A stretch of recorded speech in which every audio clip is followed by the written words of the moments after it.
It is fantastic. How do you put cars upside down in a sculpture? How do you get an F1 car to drift? They're meant to stick to the road, but there's a man who thinks that he can do that in the future. He's a man who's been taking Formula One cars to the streets, and he's a man called Buttsy Butler.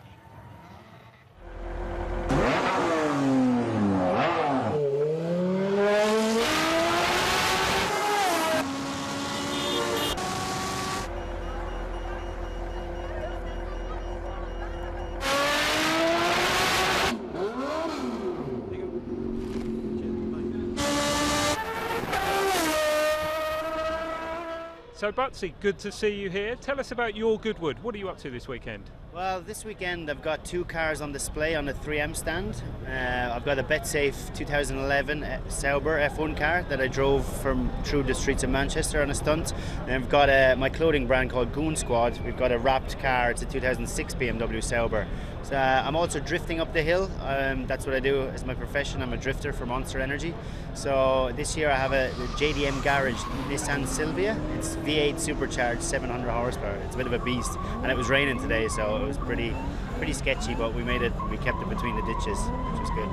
So tell us about this 2011 Sauber that's been converted. How do you convert a Formula One car into a drifter? It sounds quite complex. Yeah, so some friends of mine own a company, Only the Fast, and they buy and sell F1 cars, and they asked me to go out one day and test one. So I tested a 2006 Arrows F1.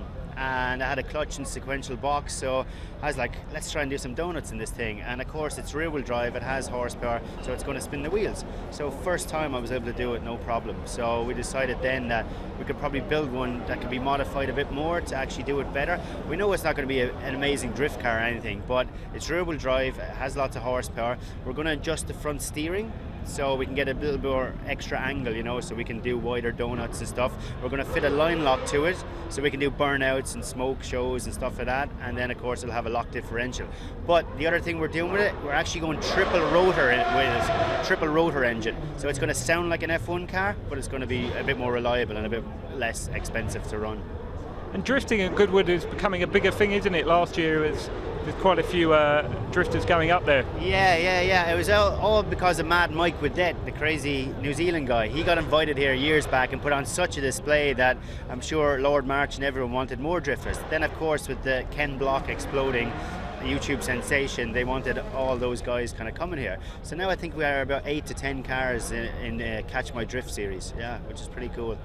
And when you notice the fans, you seeing a lot of interest, growing interest in? 100%. If you look at any TV show like Top Gear or anything, any of the car segments, they're always drifting the cars now. They're never just driving them straight around the track. It's always the donuts and the sideways stuff. So everyone these days, it's all about drifting. The computer games, you know, it's all about going sideways. Kids don't want to go straight anymore. They all want to be Ken Block, you know. Well, brilliant. Well, enjoy the hill and enjoy your weekend. Thank you very much. Cheers, guys.